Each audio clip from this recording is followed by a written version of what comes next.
We still here? Okay, yeah. So we'll start off with Fuhlen drill, and then we'll move it into Der Schwächling with a taker on the other side. So anyway, the only thing, what we were doing the other day with the Fuhlen drill was we were here in this position. Zach was making his movements around, just testing, and I'm just trying to follow where the sword cross is going. One of the things that we left out was if you're in plow, right? If you just overtake the center line, was the ability to get your hands to kind of, so take it back the other direction, to be able to, so in the movements, if he's doing the Fuhlen drill, and I've got cuts, he's trying to engage that long point, and if I push over here and strengthen against his blade, and when he feels that pressure, we start either doing a Der Schwächling or Zucken. But that only should really be triggered whenever there's like pressure applied against the strength. Does that make sense? Okay.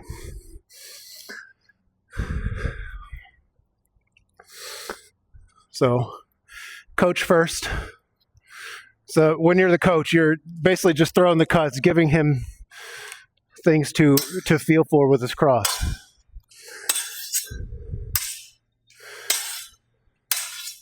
Slow down, slow down, slow down, slow down. You're not trying to hit his body.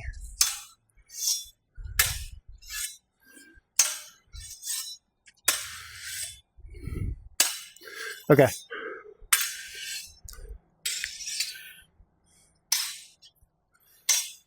Let's say you're working a little bit too close. For what we're trying to do, if you're in this close range, you know, because this is kind of, that's where you two guys are working at. To get him the right sensation and to train in your like distance awareness, I'm not trying to get the tip of my sword any deeper than the middle of his sword, and by extension.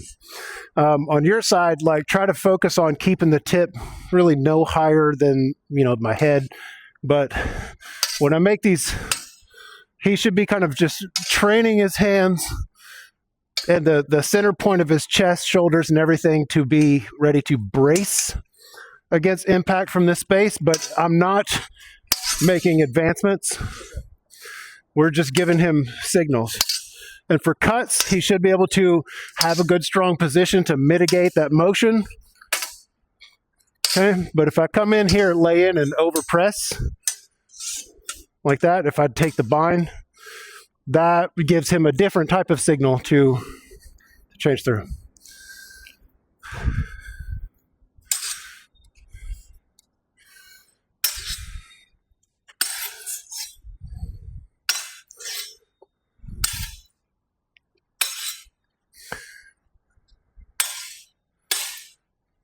Zach, funnel the tip of your sword in a way that is going to direct his cuts towards your cross. So you're going to have a little bit steeper angle.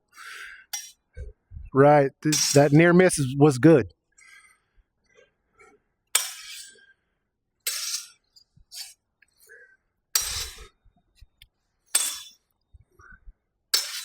Once he makes contact with your sword, try to point over the top of it.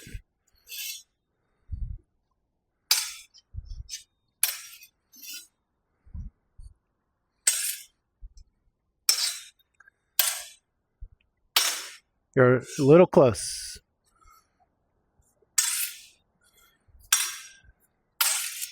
John, give him some bind pressure to overtake the center line, so divorce away from the cuts a little bit so you can kind of just bind with his sword, press him over to the side. Be sure to intertwine some of those in so he can train his ability to sense that.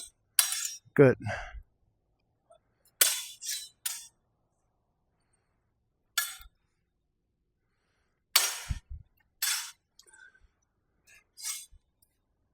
Okay, and one more time. Let me step in your spot too.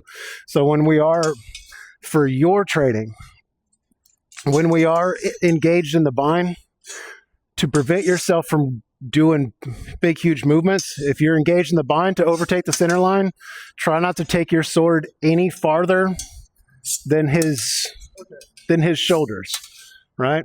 Because once we're bound, if I go any farther than that, he's got the opening. Boom. But you can still take those kind of movements. So if you're here, and if you want to make instead of re-engaging with the bind, if you want to go deeper, that's something for later. But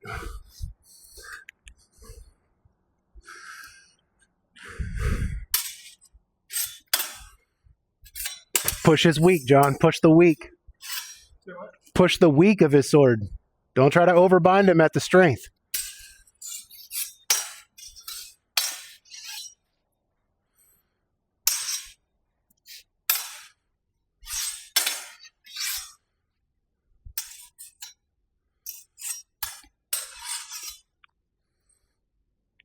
One, two, three. There you go. There you go, Zach. And switch it. Switch your coach rolls. Yep, switch your coach rolls.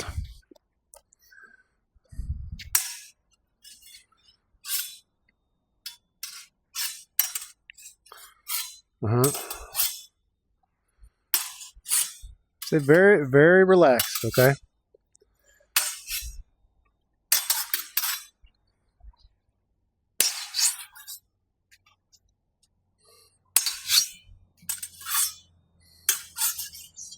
There, tone the stakes down a little bit. So whatever, I don't want him to feel like he's fighting. I want him to be able to, if the sword's coming in here, I want him to be able to point the long point, not high above, but I want you to find that line of arc, and I want you to just point directly above it, right here. Because what's going to happen is if I come in here, you're already in strength. You don't have to do anything. You don't have to do shit. Like, you just have to stand there in a strong position. Okay, don't hold it too close to your body. And if you just point out this way towards the sword itself and orient everything, it'll collect. If I come over to this side, you're going to make sure that this tip stays on this side of my blade as I come in. Got it? If I back up to here, and if I press, that's when you duck under and come over to that side into strength. Okay? And so on and so forth. So if I abandon, as long as you have that tip like sitting in, you could aim in a little hole right above its path, and it's going to set you up every time.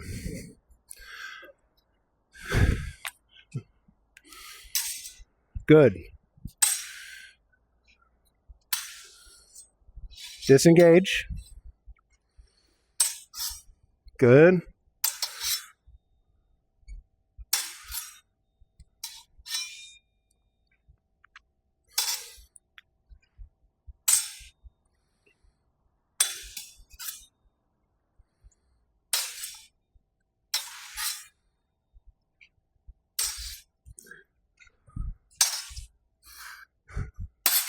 Okay, so what you're not recognizing on here is when he's cutting and when he's binding. Okay, there's a subtle difference, because when he's making these movements that are coming from way on high, if I poke in above and happen to catch him above the midpoint of the sword, then I gain that position. Boom. But if he sets in and happens to take my point down, like when he binds and the point gets to where he can point at my shoulder, that's when we have to disengage and come on top. So there's a subtle difference in the mechanics that he gives, the pressure that he gives when I'm throwing those cuts. He feels that it escapes, it funnels right down to his cross. But in the bind, if I stop and put pressure, then that triggers the next movement.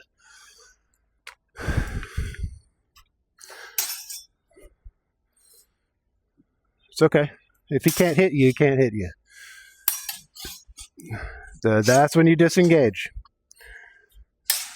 There it is.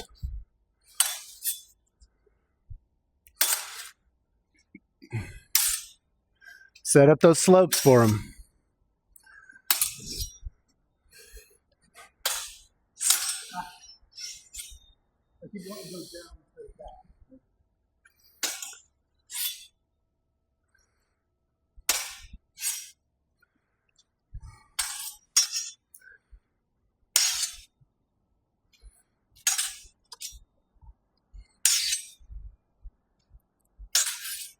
So some of these, I feel he's not intending to bind on you.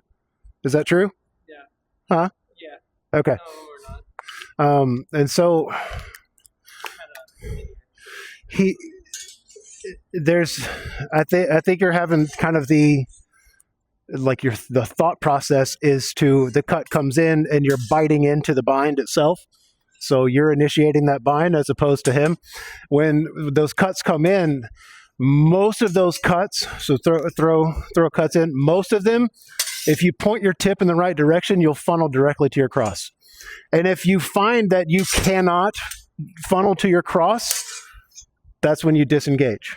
And that's the only time that you disengage. Well, I should be setting up kind of a slope in a way to where that comes in. If we can funnel to the cross and get in, boom, a few more rounds.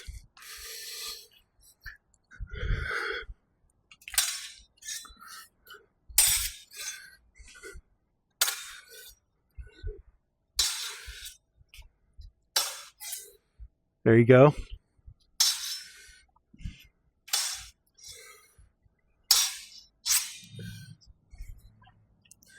So on all of these actions, John, your tip, when I'm watching you and the direction of your point is going towards the roof, when like you should be aiming, so hold your blade out.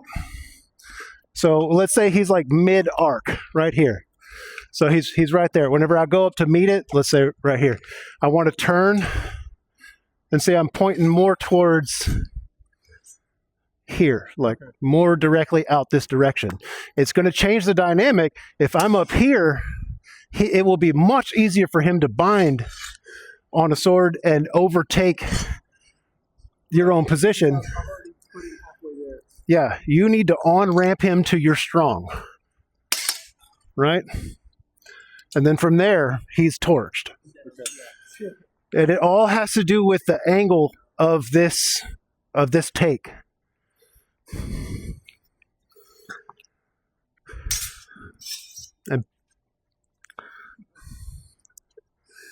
And point it slightly outside his shoulder. There you go. Good. That's infinitely better. It should feel better too. There you go. Yeah, it feels better. I don't like it much. Correct.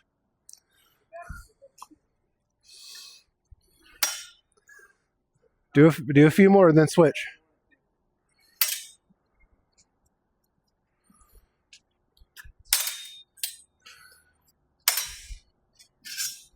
Yes, when you feel that bite.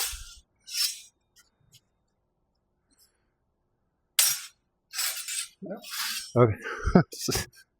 If he's up, if he comes in and you can't get it, your first priority is to bring strong to his weak, because you can't. If you're here and his tip is here, if you disengage in any way, shape, or form, yeah. But that's winding. That's different. That just means you guys are too close. Tip too high. Good.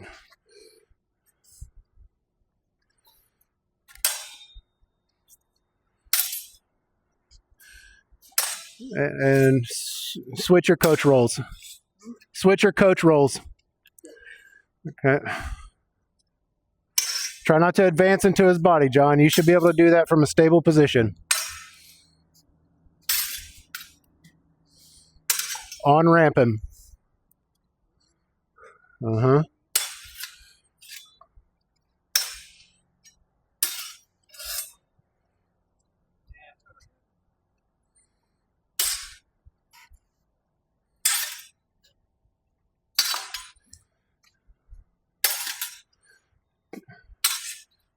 Good. Trail him as he moves, Zach. Uh-huh.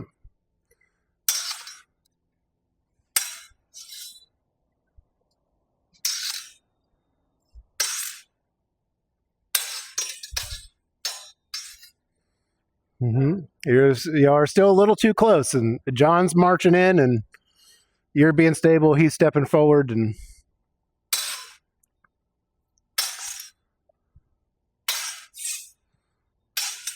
there you go.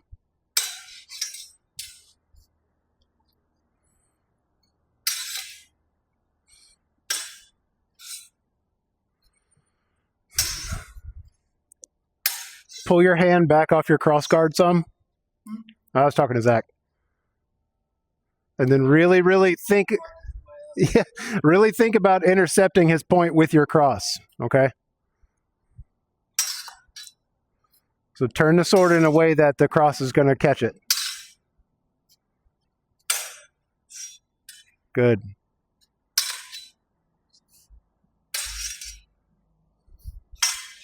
Good.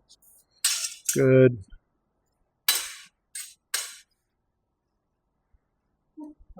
Cheers. Yeah, y'all been going for a bit. I'll hop in.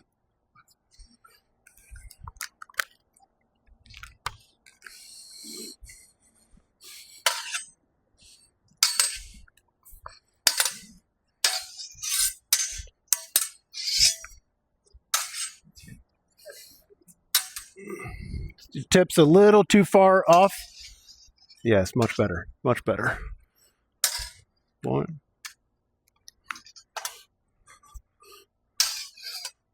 Yes.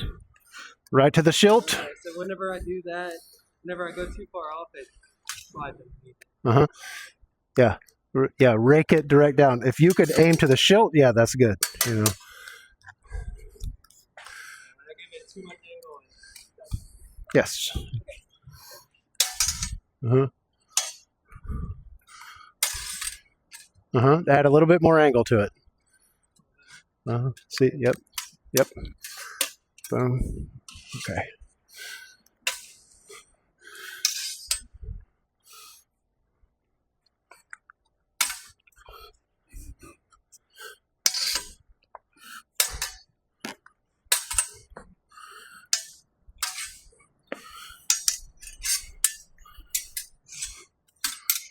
Good.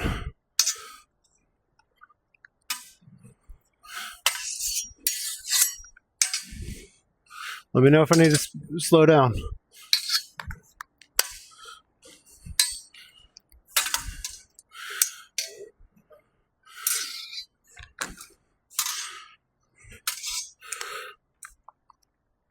oh, you got me with that.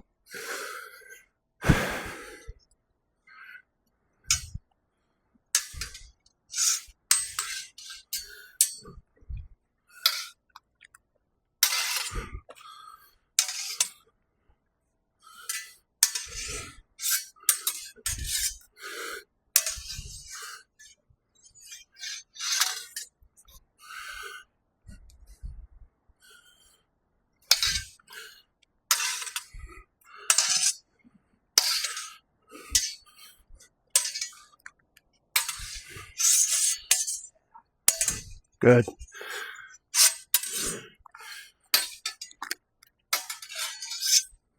Excellent.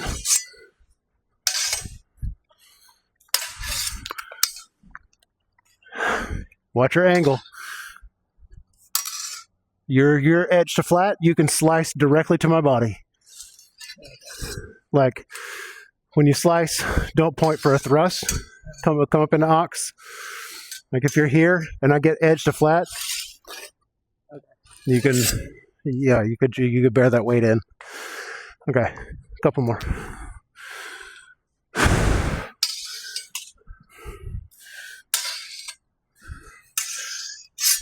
Good.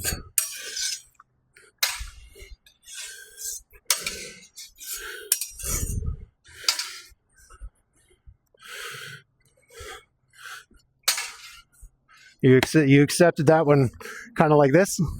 Okay. Yep.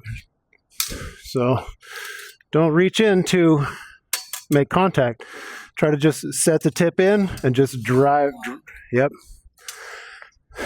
As long as you can follow that line and make sure your sword is on this side, if I'm coming this direction, you'll set that up. If I'm over here, once I get here, you could orient to behind my blade and catch.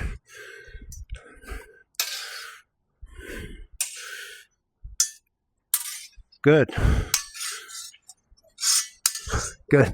Cheers.